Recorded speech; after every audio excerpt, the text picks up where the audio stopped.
الحمدللہ رب العالمین والصلاة والسلام علی اشرف الانبیاء والمرسلین سیدنا و نبینا و حبیب قلوبنا و طبیب نفوسنا و شفیع ذنوبنا مولانا ابی القاسم محمد صلی علی محمد فرجهم وعلى أهل بيته الطيبين الطاهرين المعصومين المظلومين ولعنة الله على أعدائهم وظالميهم من يومنا هذا إلى يوم الدين. أما بعد فقد قال الله سبحانه وتعالى في كتابه المبين وفرقانه المجيد وقوله الحق. بسم اللہ الرحمن الرحیم.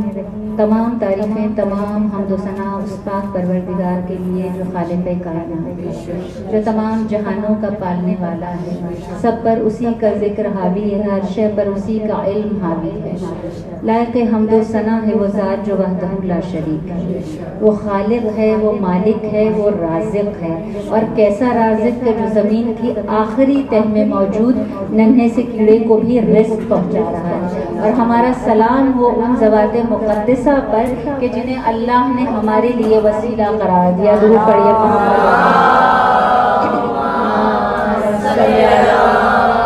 محمد وعجل فرجهم.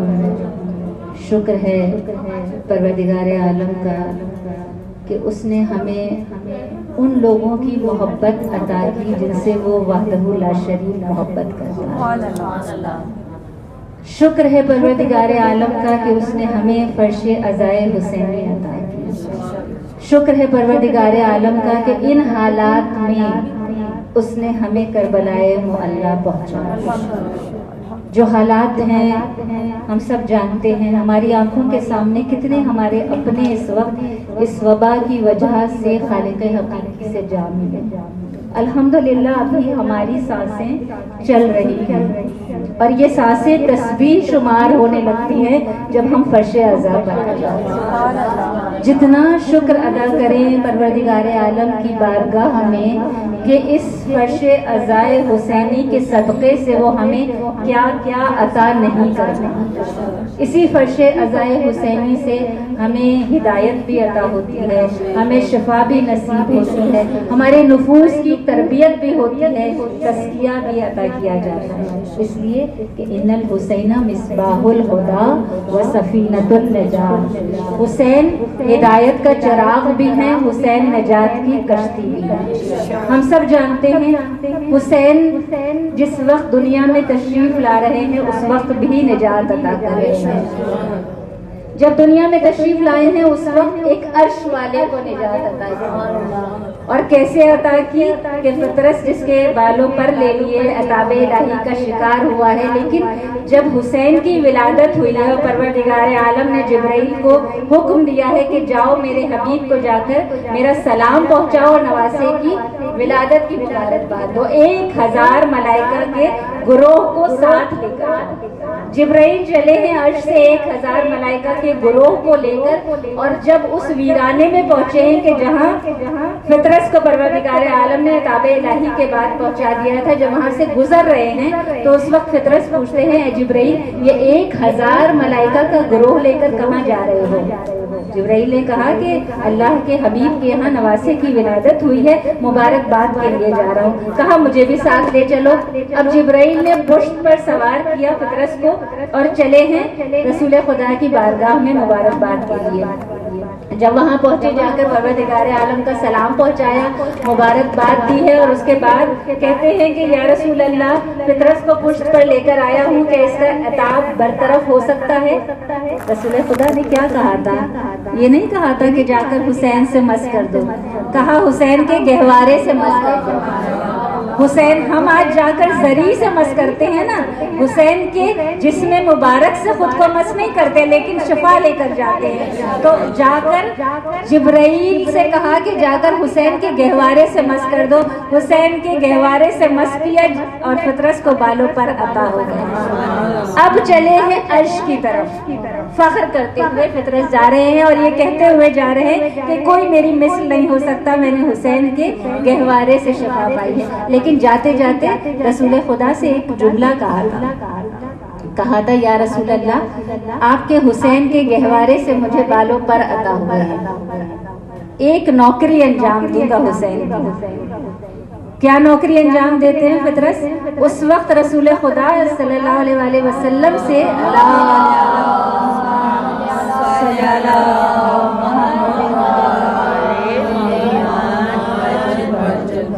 یہ کہہ کر گئے تھے کہ اب قیامت تک جہاں کہیں دنیا کے کسی مقام پر جہاں بھی کوئی آپ کے حسین پر زیارت پڑھے گا یا درود و سلام بھیجے گا، میں فطرس حسین کی بارگاہ میں پہنچا.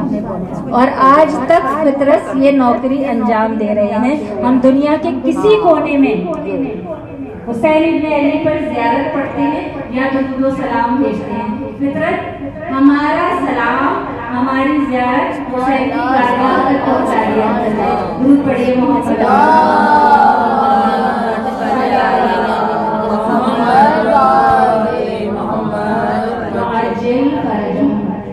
تو حسین کی یہ فرش عزا جو ہے نا اسے معمولی نہ سمجھا کیجیے. اس حسین کی فرش عزا سے بہت کچھ عطا کیا جاتا ہے. نہ یہ فرش عزا معمولی ہے نہ زائر حسین عزادار حسین معمولی ہے. زائر حسین کی کیا قدر و قیمت ہے جانتی ہیں؟ ایک ناسبی کا واقعہ بیان کروں گی اس وقت آپ کے سامنے. کتاب تحفۃ المجالس. ایک عراقی شاعر تھا حلیم موصلی. اس کے ماں باپ ناسبی تھے، اولاد نہیں تھی. منت مانی پروردگار عالم کی بارگاہ میں مجھے اولاد عطا کر. اگر مجھے اولاد عطا کی تو حسین کے زائرین کا قاتل بنائیں گے، یعنی شیعوں کا قاتل حسین کے زائرین کا قاتل. پروردگار عالم نے بیٹا دے دیا. جب بیٹا مل گیا اس کی تربیت اسی طرح شروع کی کہ حسین کے زائرین کا قاتل بنانا ہے. عراق میں رہتے تھے. اب جب اس کی تربیت ہوئی اسی طرح اسی انداز پر وہ جوان ہوا، اسے کہا کہ تمہیں ہم نے مانگا ہی اسی لیے تھا کہ حسین کے زائرین کو قتل کرنا ہے. اب وہ راستے میں جو شام سے جو کربلا کی طرف جو پیدل چل کے لوگ آیا کرتے تھے وہاں وہ راستے میں لیٹ گیا اور انتظار کر رہا ہے کہ یہاں سے جب حسین کے زائرین کا قافلہ گزرے گا تو میں انہیں قتل کروں گا، ان پر حملہ کروں گا. وہاں لیٹے لیٹے اس کی آنکھ لگ گئی، سو گیا. اب خواب میں کیا دیکھتا ہے کہ فرشتے اسے گھسیٹ کر جہنم کی طرف لے جا رہے ہیں اور لے جا کر جہنم میں پھینک دیا. اب جب جہنم میں پھینک دیا ہے آگ اس کے جسم کو جلا نہیں دے رہا. اب فرشتے آگ سے سوال کر رہے ہیں کہ اس کے جسم کو جلا کیوں نہیں رہا. تو آگ جہنم کی آگ یہ کہتی ہے فرشتوں سے کہ اس کے جسم پر حسین کے زائرین کے قدموں کی خاک پڑی ہے. سبحان اللہ. فرشتوں نے اسے جہنم سے باہر نکالا، اس کے جسم سے اس خاک کو صاف کیا، اس کے بعد پھر اسے جہنم میں پھینکا. پھر بھی آگ اس کے جسم پر اثر نہیں کرتی. پھر فرشتے سوال کر رہے ہیں کہ آگ سے کہ اس کے جسم کو جلا کیوں نہیں رہا.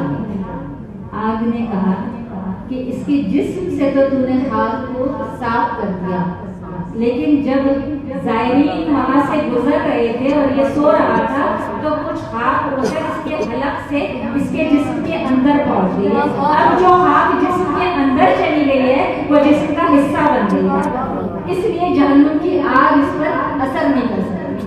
اب جب اس کی آگ کھلی ہے نا تو دیکھا کہ قافلہ تو گزر چکا ہے اور اس کے جسم پر خاک لگی ہوئی ہے.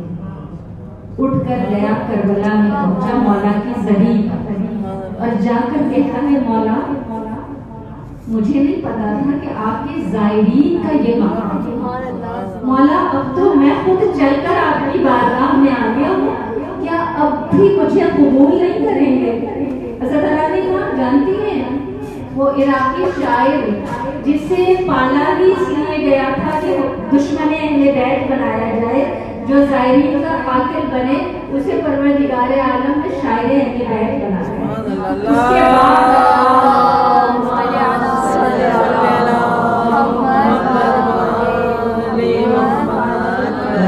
بعد اس نے اہل بیت کی شان میں ایسی شاعری کی کہ آج بھی حرم میں اس کے اشعار عربی میں لکھے ہوئے لگتے ہیں, اور جس میں سے ایک شعر کا یہ ترجمہ ہے کہ وہ کہتا ہے کہ اے انسانوں, کیا تم چاہتے ہو کہ جہنم کی آگ تمہارے جسموں کو نہ جلائے؟ آؤ میں تمہیں بتاتا ہوں کہ جہنم کی آگ کب نہیں جلاتی. حسین کے زائرین کے قدموں کے پاس اپنے جسم پر مل لو, جہنم کی آگ تمہیں جلانے سے انکار کر دے. یہ ہے حسین کے زائر کا مقام. تو اس فرش عزا کے صدقے سے, حسین کے ذکر کے صدقے سے, حسین کی زیارت کے صدقے سے ہمیں کیا نہیں ملتا, ہمیں کیا مقام عطا کیا جاتا ہے. حسین فرش عزا پر آنے والوں کی اتنی چھوٹی سی خدمت کو بھی ضائع نہیں ہونے دیتے. یہ جو فرش عزا ہم بچھاتے ہیں نا, اس کے 3 ستون ہوتے ہیں نا. ایک فرش عزا بچھانے والا ہوتا ہے, ایک مجلس پڑھنے والا ہوتا ہے جو ذکر حسین کرتا ہے, اور ایک عزادار ہوتے ہیں جو فرش عزا پر آتے ہیں. جو کوئی خلوص نیت کے ساتھ چھوٹی سی خدمت بھی انجام دے رہا ہے, چاہے وہ فرش عزا بچھا رہا ہے, چاہے وہ تبرک تقسیم کر رہا ہے, چاہے وہ پانی پلا رہا ہے, چاہے وہ گریا کر رہا ہے, سب مولا کی نوکری کر رہے ہیں. ہم سب مولا کی نوکری کر رہے ہیں. صرف دعا یہ کرنی چاہیے کہ شہزادی اپنی بارگاہ میں ہماری اس نوکری کو قبول کر لے, اور جتنا ہماری نیت میں خلوص ہوتا ہے اتنی ہی توفیق پروردگار عالم کی بارگاہ سے ہماری طرف آنا شروع ہوتی ہے. حسین کی مجلس میں آ کر خدمت, حسین کے عزاداروں کی خدمت, اس کا کیا ہدیہ عطا کرتی ہیں, کیا بی بی کیا عطا کرتی ہیں, ہم تصور میں نہیں لا سکتے. ایک مومنہ کا واقعہ میں آپ کے سامنے بتاؤں, کیونکہ در حسین سے ہر خیر وابستہ ہے. دنیا اور آخرت کی ہر خیر اسی در حسین سے وابستہ ہے, اور یہ ہمیں دنیا میں پتہ نہیں چلتا. ایسے بے شمار واقعات ہیں کتابوں میں کہ جو برزخ کی منزلوں پہ جا کر پتہ چلتا ہے کہ حسین کی بادشاہت, حسین کی سلطنت کہاں تک ہے, اور اس وقت پتہ چلتا ہے کہ جتنا بھی دنیا اور آخرت کا خیر ہے سب اسی در حسین سے وابستہ ہے. ایک مومنہ تھی عزاداران امام, وہ ایام عزا میں جب پہلی محرم, جب چاند نظر آتا تھا, وہ امام بارگاہ کے باہر چلی جایا کرتی تھی اور بس ایک مشق لے لیتی تھی اور پانی پلایا کرتی تھی. اتنا بس وہ خدمت کرتی تھی مولا کے عزاداروں کی. اس کے جوان بیٹے کا انتقال ہو چکا تھا, اور اس کا یہ معمول تھا کہ وہ ہر روز اپنے بیٹے کے قبر پہ جا کر چراغ جلاتی تھی, روشنی کرتی تھی اور پھول لے جاتی تھی, تازہ وہ پھول ڈالا کرتی تھی. جب محرم کا چاند نمودار ہوا نا, یہ تاریخ جونپور سے پڑھی ہوئی واقعہ, جب محرم کا چاند نمودار ہوا تو وہ مومنہ بیٹے سے یہ کہہ کے چلی کہ بیٹا اب مجھے معاف کرنا, میں 10 روز تک تیری قبر پہ نہیں آ سکوں گی, تیری قبر پر اندھیرا رہے گا کہ مجھے حسین کی عزاداروں کی خدمت کرنی.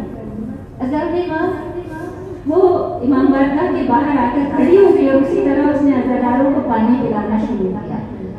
10 محرم تک وہ یہ خدمت انجام دیتی رہی. جب 11 محرم آئی ہے نا تو وہ گئی اپنے بیٹے کی قبر کی. جیسے ہی قبرستان میں پہنچی اسے ایسا محسوس ہوا کہ پورا قبرستان خوشبو سے معطر ہے, اور دور سے اسے اپنے بیٹے کی قبر پر چراغ جلتے نظر آ.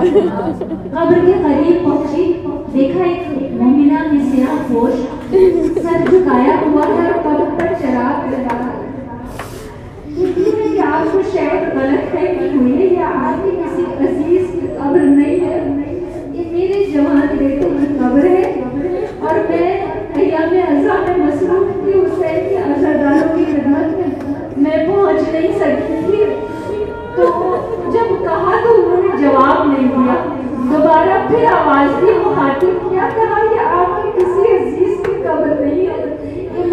بیٹے کی قبر ہے. تب ان سیاہ پوش بیوی نے سر اوپر اٹھایا اور کہا تو میرے لال کے میرے بیٹے میں عزاداروں کی خدمت کر رہی تھی. میں حسین کی ماں ہوں.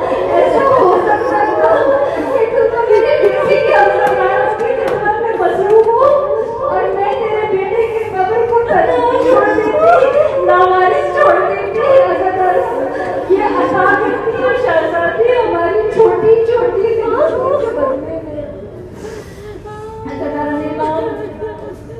آپ کے اس فرصے کو قبول کریں, آپ کے رسوموں کو قبول کریں. بس اس فرش عزا پر جب آیا کیجیے اور جب گریہ ہو رہا ہوتا ہے اس وقت کوئی دعا رد نہیں کی جاتی شہزادی کی بارگاہ سے. سب کچھ مانگیے, سب کچھ مانگیے, مگر سب سے پہلے معرفت مانگنا کہ بی بی اس فرش عزا کے صدقے سے ہمیں وہ معرفت عطا ہو جائے گی. آنکھ سے نکلنے والا ایک آنسو بھی نجات کا ذریعہ بنتا ہے, ورنہ ہم روحوں کی دریا بہاتے. اگر معرفت کے ساتھ, اگر عمل کی منزل پر آئے بغیر اگر ہم گریہ کرتے رہیں, ماتم کرتے رہیں, کوئی فائدہ نہیں. ہم کربلائے معلیٰ تک بھی پہنچ جائے اور اگر یہاں سے معرفت کے بغیر چلے جائیں تو نہ ہمارے یہاں پہنچنے کا کوئی فائدہ ہے, بھروسہ دینے کا کوئی فائدہ ہے. حسینی مشن کو آگے بڑھانا ہے, اگر اس تحریک میں اپنا حصہ ڈالنا ہے تو پھر عمل کی منزل پر آنا ہوگا اور معرفت کے ساتھ آنا ہوگا.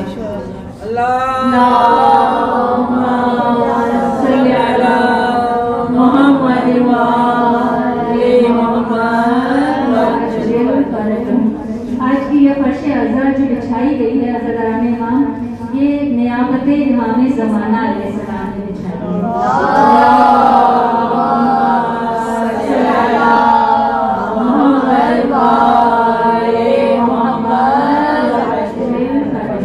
اور آپ جانتی ہیں کہ جو مجلس بھی نیابت امام زمانہ علیہ السلام میں برپا کی جائے, جہاں بھی فرش عزا بچھائی جائے, اس فرش عزا پر مولا عباس کے اگر فضائل اور مسائل, میں یقیناً مولا کی سید الشہداء کی شہادت پڑھوں گی, شب عاشور ہے وہ مسائل پڑھوں گی, لیکن اگر نیابت امام زمانہ علیہ السلام میں فرش عزا ہو اور اس پہ غازی عباس کا تذکرہ ہو, فضائل و مسائل, تو اس فرش عزا پر امام زمانہ علیہ السلام کی موجودگی یقینی ہو جائے گی.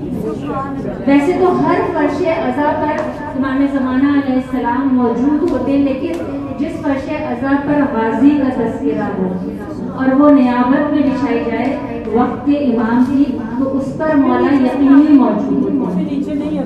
ایک درود پڑھ لیجیے محمد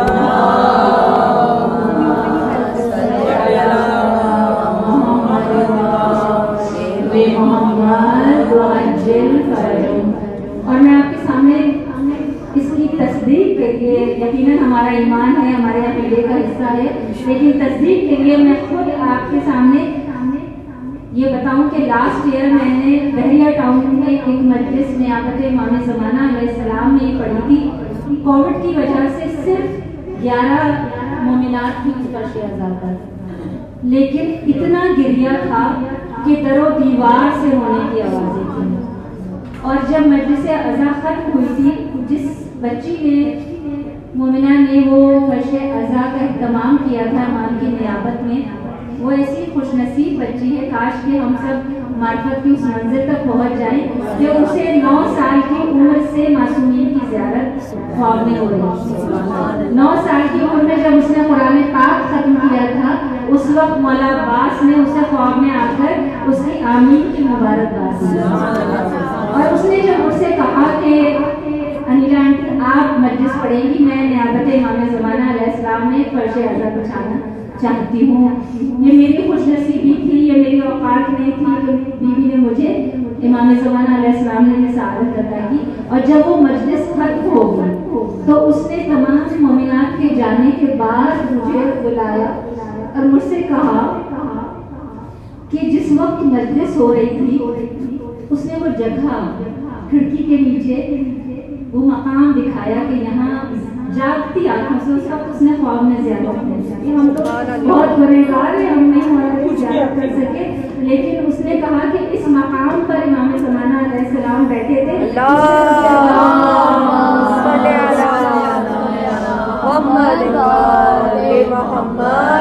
اس نے اس طرح بیٹھ کے دکھایا کہ اس طرح اس لباس میں، اس رنگ کے لباس میں، سفید لباس میں امام زمانہ علیہ السلام اس جگہ کھڑکی کے نیچے بیٹھے. تو اس لیے تصدیق ہو گئی، یقیناً ہمارے ایمان کا حصہ ہے، لیکن تصدیق ہو گئی کہ مولا کا نفس نفیس موجود ہے.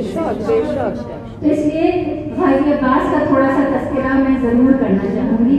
ہمارے فرش اعضاء پر بھی یہاں بھی مولا کے فرش پہ امام زمانہ علیہ السلام کے سامنے ہم اپنی حاجتیں پیش کریں اور مولا کو پرسا دیں.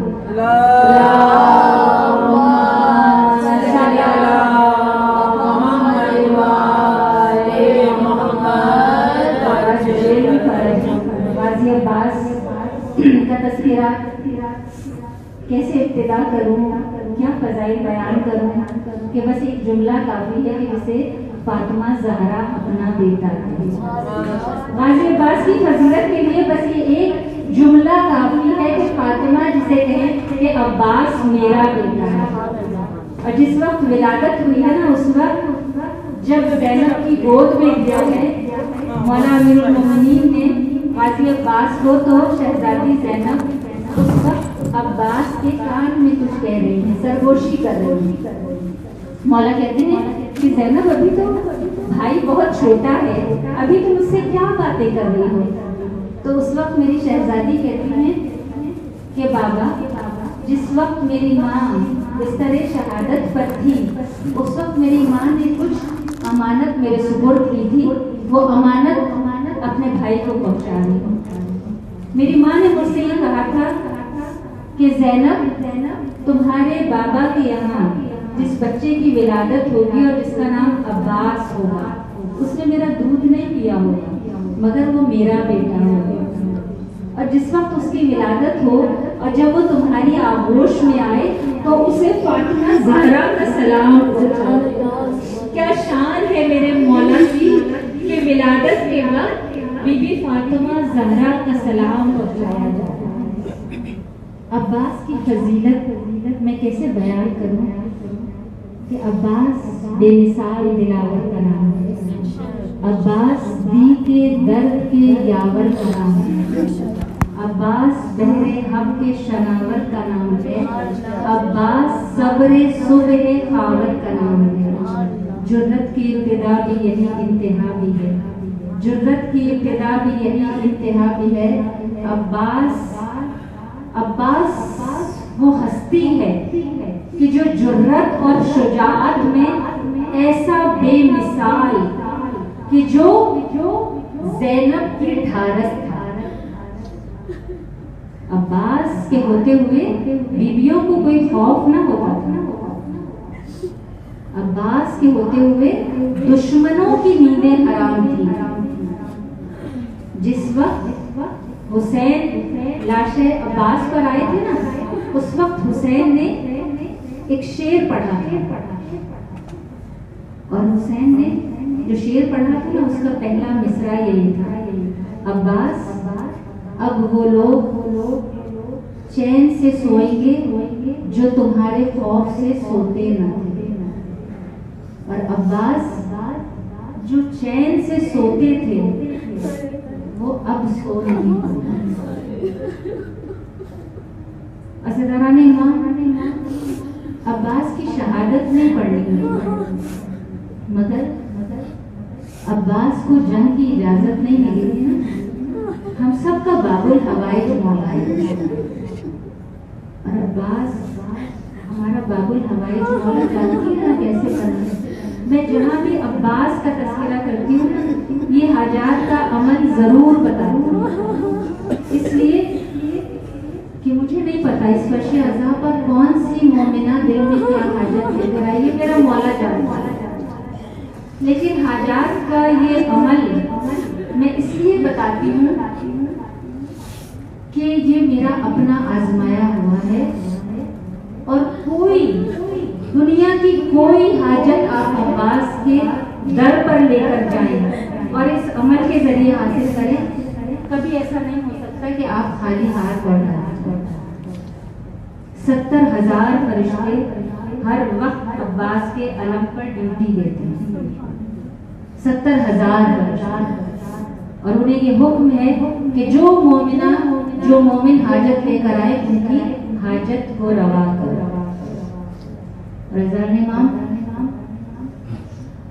حضرت عباس کے علم پہ جو جہاں بھی صحن میں لگا آسمان کے نیچے، اور اس پر اگر آپ جا کر جمعرات کے دن عصر کے وقت 11 تسبیح درود کی آپ پڑھیے اور جناب عباس سے اپنی حاجت مانگیے.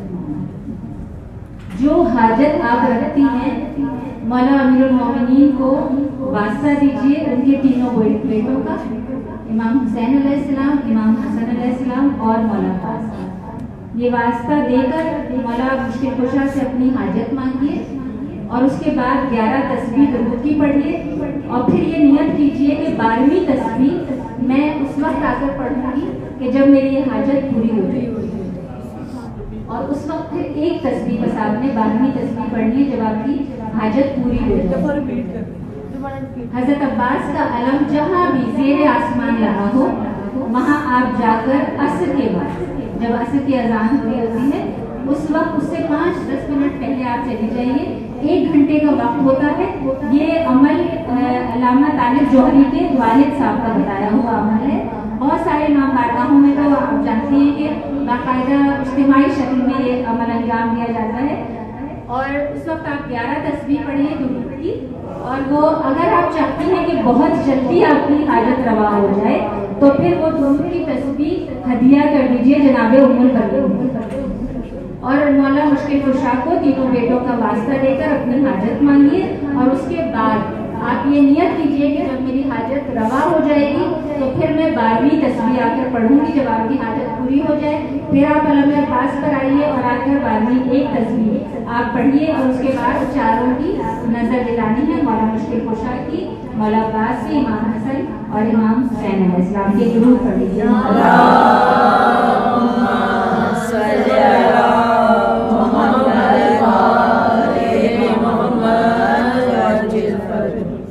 جرت کی ابتدا بھی یہی انتہا بھی یہی، عباس دو جہاں میں میرا آسرا ہے. دونوں جہان کی حاجتیں عباس کے در سے ہی ملا کرتی ہیں، کیونکہ باب الحوائج بنا دیا گیا ہے. اور کیوں باب الحوائج بنا دیا؟ اس لیے کہ 2 حاجتیں کربلا میں عباس کی پوری نہیں ہوتی. ایک خیمے تک پانی نہیں لے جا سکتے تھے عباس، اور دوسرا جنگ کی اجازت نہیں ہوتی. جسے پالا ہی ام البنین نے حسین کی حفاظت کے لیے، کربلا کے لیے ہو، اس عباس کو جنگ کی اجازت نہیں ہوتی. کیا گزری ہوگی میرے مولا پر، اور کیا گزری ہوگی جب جناب ام البنین تک یہ خبر پہنچی ہوگی. حضرت امام جب واقعہ کربلا کے بعد جب بشیر نے مدینہ جا کر جب یہ ندا دی تھی قتل الحسین بے کربلا ذبح الحسین بے کربلا، اس وقت جب یہ ندا جناب ام البنین کے کانوں میں پہنچی تھی نا تو گھبرا کر گھر سے نکلی تھی. اور فضل ان کا پوتا جن کی وجہ سے جناب ابوالفضل عباس کو ابوالفضل عباس کہا جاتا ہے. جناب فضل کا اپنے پوتے کا ہاتھ پکڑا تھا اور عصا لے کر جناب ام البنین اس وقت مسجد نبوی میں آئی تھی اور آ کر کہا تھا اے بشیر تو کس حسین کی بات کر رہا ہے؟ کون حسین مارا گیا؟ بشیر نے کہا کہ آپ کو نہیں معلوم، فرزند رسول حسین کربلا کی سرزمین پر قتل کر دیا گیا. 3 دن کا بھوکا پیاسا حسین کو ذبح کر دیا گیا. جناب ام البنین نے کہا کہ کیا تو عباس کو نہیں جانتا؟ میرے عباس کے ہوتے ہوئے حسین مارا گیا؟ ایسا ہو ہی نہیں سکتا. میں عباس کی ماں ہوں، میں نے عباس کو پالا حسین کے لیے تھا. کہا نہیں بی بی آپ کو نہیں معلوم، عباس تو حسین سے پہلے مارے گئے. کہا میرا عباس جنگ نہ کر سکا؟ تو عباس کو جانتا نہیں ہے شاید. کہا نہیں بی بی عباس کے سر پر گرز لگا تھا. کہا میرا عباس ایک گرز کا وار نہ روک سکا؟ تو جانتا نہیں تھا میرے عباس کو؟ کہا ہاں عباس گرز کا وار روک لیتے، مگر عباس گرز کا وار اس لیے نہیں روک سکتے کیونکہ اس وقت عباس کے بازو نہیں تھے. عزاداران امام جس وقت یہ جملہ کہا نا کہ عباس کے بازو نہیں تھے، تو اس وقت جناب ام البنین کی ایک چیخ بلند ہوئی، عصا بی بی کے ہاتھوں سے نیچے گر گیا، کہا میرے عباس کے بازو نہیں تھے، بشیر تجھے میرے کلیجے کو چھلنی کر دیا، میرے بچے کے بازو نہیں تھے، مجھے بس اتنا بتا دے کہ جب وہ زین سے زمین پر آیا تھا، ارے اس وقت اس نے کس چیز کا سہارا لیا تھا؟ ارے جب کوئی سپاہی زین سے زمین پر آتا ہے اس وقت اپنے بازوؤں کا ہی سہارا لیتا ہے، ارے بس اتنا بتا دے جب میرا عباس جب زین سے زمین پر آیا تھا وہ چہرے کے بل گرا تھا یا سینے کے بل گرا تھا؟ اجرک کو بل اللہ، بس آپ کی گریے کی آوازیں بلند ہونا شروع ہوئی ہے نا، اب چھٹے امام نے خدا کی بارگاہ میں ہاتھوں کو اٹھا دیا ہوگا کہ آپ کے اوپر رحمت نازل کرے پروردگار عالم، ان آوازوں پر رحمت نازل کرتا ہے جو حسین کی گریے میں بلند ہوتی ہے۔ عزاداران امام جناب ام البنین نے جب یہ سنا نا بشیر سے، اس وقت ام البنین نے جنت البقیع کا رخ کیا، ارے قبر بنائی اور آ کر پائپی بیٹھ گئی اور بیٹھتے تھی شہزادی میرے عباس کو معاف کر دیجیے گا، میرا عباس پہلے مارا گیا، آپ کا حسین بعد میں مارا گیا۔ عزاداران امام جناب ام البنین قبرستان میں بیٹھ کے جنت البقیع میں اتنا گریا کرتی تھی کہ مروان جیسا پتھر انسان بھی نا جب باہر سے گزرتا ہے تو روح کے جو پوچھتا تھا یہ کون بیوی ہے جو گریا کرتی ہے۔ عزاداران امام 4 قبریں بناتی تھی اپنے ہاتھ سے جنت البقیع کی زمین پر، اور چاروں بیٹا کی قبریں بنا کے کہتی تھی میں تم چاروں کی اس پہ قبر پہ گریا نہیں کروں گی کیونکہ تمہاری ماں زندہ ہے۔ اس کے بعد قبر بناتی تھی اور اس کے بعد رو کے کہتی تھی ہائے میرا مولا، مولا حسین کی قبر بنا کے روتی تھی، اور اس کے بعد جب کربلا سے آنے والوں کو جب دیکھتی تھی نا تو آواز دے کر پوچھتی تھی کہ اے کربلا والو، بس اتنا بتا دو کہ قبروں میں پانی ڈالا گیا ہے یا اب بھی قبریں پیاسی ہیں؟ عزاداران امام بس ہم شب عاشور کے قریب ہوتے جا رہے ہیں، ارے یہ وہ شب ہے کہ جو حسین کو مہلت مانگی تھی، کس چیز کی مہلت مانگی تھی؟ عزاداروں ذکر خدا کی مہلت، تسبیح و تحلیل کی مہلت، آج پوری رات حسین کے خیموں سے تسبیح کی آوازیں بلند ہوتی رہی۔ عزاداران امام شب عاشور حسین اندھیری رات میں اسی کربلا کی سرزمین پر خیمے سے باہر نکل کر چلتے ہوئے جا رہے ہیں، ہلال پیچھے پیچھے چلنا شروع ہوئے۔ جب حسین کو قدموں کی آہٹ محسوس ہوئی نا، ایک مرتبہ حسین نے پیچھے پلٹ کر دیکھا، کہا ہلال تو میرے پیچھے کیوں آ گئے؟ کہا مولا اس اندھیری رات میں آپ اکیلے چلتے ہوئے جا رہے تھے، مولا آپ کہاں جا رہے ہیں اتنی رات میں؟ بس مولا زمین سے جھاڑیوں کو ہٹاتے جا رہے تھے، پتھروں کو ہٹاتے جا رہے تھے، گھاٹوں کو صاف کرتے جا رہے تھے۔ اب ہلال کو بتانا شروع کیا، دیکھو یہاں میرے علی اکبر کا لاشا گرے گا، ہلال یہاں میرے عباس کے بازو گریں گے، ہلال یہاں میرے حاصل کا لاشا پامال کیا جائے گا۔ حسین ایک ایک مکان دکھاتے رہے۔ حسین نے ایک مرتبہ دیکھا کہ ہلال توجہ سے نہیں سن رہے حسین کی بات، کہا ہلال تو توجہ نہیں دے رہے ہو؟ کہا مولا ایسا ہو سکتا ہے؟ مولا کیا کروں، پریشان ہو رہا ہوں، مسلسل بیوی کے میری کھادوں میں آ رہی ہے۔ حسین نے کہا ہلال میری ماں ہے جو سب سے پہلے کربلا کی سرزمین پر آ کے مل گئی ہے۔